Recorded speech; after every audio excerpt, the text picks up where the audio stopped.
Hey everybody, Marty Mazzora here. It's Sunday the 13th of August 2023 with a technical market snapshot for you, and I'm going to show you some charts having to do with some data that I think suggests, along with what we share on the weekly economic update, a relatively high risk of recession.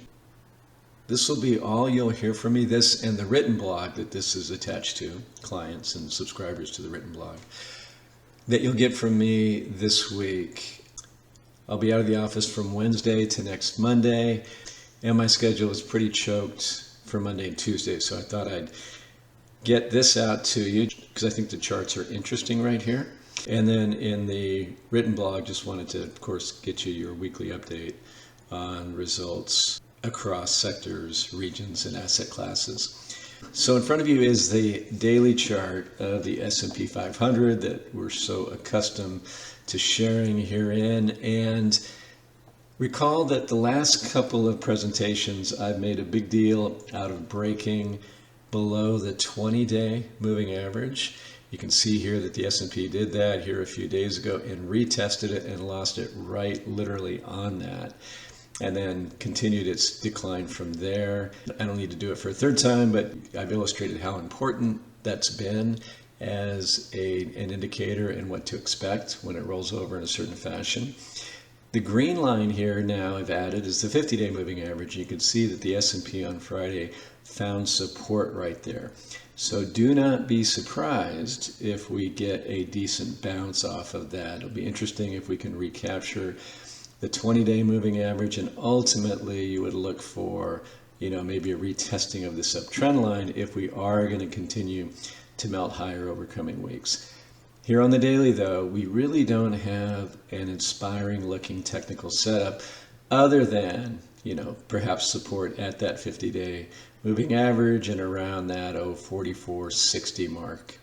As you can see here, at least recently, and even when you go back here, you can see kind of the bears and bulls duking it out, so to speak, right around that level, and certainly in a bigger way as we move lower. Now, what I wanted to show you, though, is something for short-term traders, at least, to feel pretty good about, and that is the look on the hourly chart. So here's the 60-day, 60-minute chart.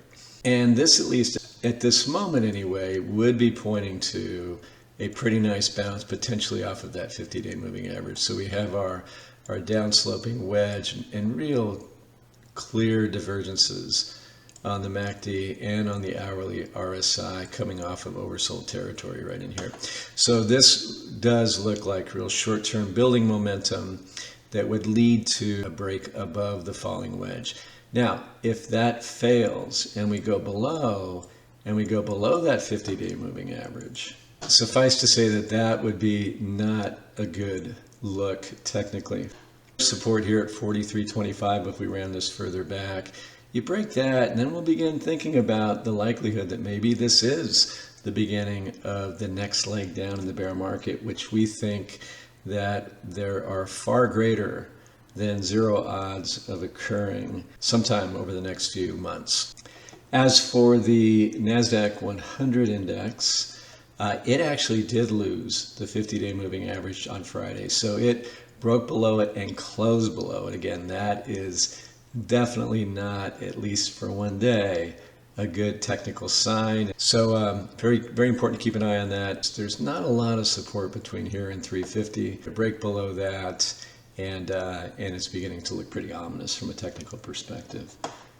Now, on the hourly chart, much like on the S&P 500, I think we can be short-term optimistic. Again, I think it's tough to be longer-term optimistic right here. This looks like a very heavy market to me, technically speaking, but short-term would not surprise me this week to see a pretty good bounce here on the NASDAQ as well. So you see the basically the same setup as on the S&P 500. So a break above that would be a buy signal, and we'd be potentially off and running to the upside for a bit. And then lastly, Apple, because it is the big dog, so to speak, biggest publicly traded company on the planet. Here's the hourly chart of Apple. This is about as bullish as it gets, and before the actual buy signal, which would be the breakout above the wedge. that is just dramatic bullish divergence in the MACD and in the RSI as well. So if I were a short-term trader, I would be not shy buying some Apple if I got a break above that very short-term downtrend line on the hourly chart. On the daily chart, we are oversold. Notice I circled that here.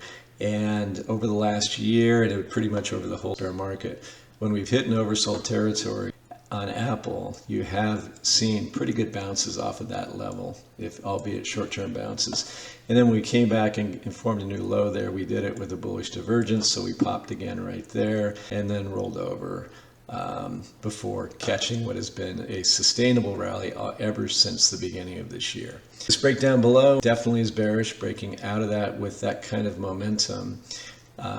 If we do get that bounce, that would give us a candle or two moving up in this direction. Then, you get about this far over just the next couple of days, and then you'd have what I would call a classic bear flag pattern. And if I'm right on the technicals, then we would see Apple potentially roll back over, and you'd see a price decline all the way down here to like 160. I think that's very much not out of the question. So here, if you're playing a bounce, you would be looking for somewhere between 185 and 190, and we're looking at firmer downside action, which I think could easily be one's base case with what we feel about the overall economic setup, the risk of recession, and so forth. And we're going to talk a lot more about inflation over the coming weeks and months, but the risk really isn't inflation. I mean, it could be, and it would be, if with unfavorable base effects perhaps, as well as higher energy prices push, inflation higher over the next few months. Of course, that would just keep the Fed very much in play, if not more aggressive, which would be negative for equities. But the real risk, we think, is the risk of poor earnings that would be the result of people really finally beginning to pull back and a real recession occurring in the U.S. economy and the global economy, in fact. So, in a nutshell, really concerning look on the daily charts. Ultimately, we think these things are very likely to play out based on how we feel about the intermediate term general setup for equities. But this may not be it yet. You may actually see the market get saved right here, and we could come back up and get back into this range and even recover those in the S&P, those January 22 all-time highs. Ultimately, if macro conditions don't get better, we're going to be living with this substantial downside risk either until it comes to pass and equities become fundamentally attractive, which would be at much lower levels from here, or the fundamental heaviness, the fundamental concerns that we see ultimately abate and conditions clear up and we could see ourselves taking on more exposure at higher levels. It's going to be one of those two ultimately before this whole thing plays out, and we will keep you abreast of our view of conditions along the way. And in closing, here's a chart from BCA. I show you our own Senior Loan Officer Survey chart. This is theirs. The dark line here being senior loan officers' net percent of domestic banks tightening standards. They draw a line here. When it gets below that, they're loosening standards. The green line is the corporate bond default rate spread. So they would say that this is what the Senior Loan Officer Survey results would anticipate, is that as lending standards tighten, we're going to see quite the increase in corporate bond defaults. This is their chart of the yield curve again. We show you ours often.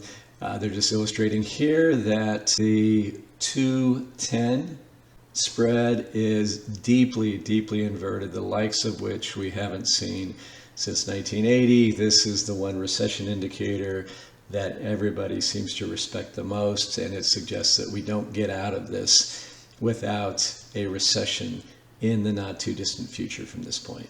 And then lastly, once again, borrowing from BCA, who borrowed from Refinitiv, this basically says that it's essentially happening as we speak. The 2023 to date corporate defaults by par value, as you can see, we're already exceeding 2022, the full year. So again, if this doesn't speak to the kind of risk that we've been talking about, I don't know what does. And again, while there's lots of bullishness and you're hearing this soft landing narrative quite often, and it's been very supportive of equity prices so far, And perhaps that narrative ultimately becomes the correct one. As I said before, I think that's a narrow path to that landing, but it could occur, and so we need to be open-minded to that. But anybody who is just betting heavily on that is taking on a tremendous amount of risk in what is clearly to us not remotely the best risk-reward setup we've seen. In fact, quite the opposite. So, folks, I'll leave it there. Thank you, as always, for watching and listening. I hope readers of the blog enjoy the rest of the written blog posts. And again, this is all you're going to get from me until this time next week. Talk to you then. Bye-bye.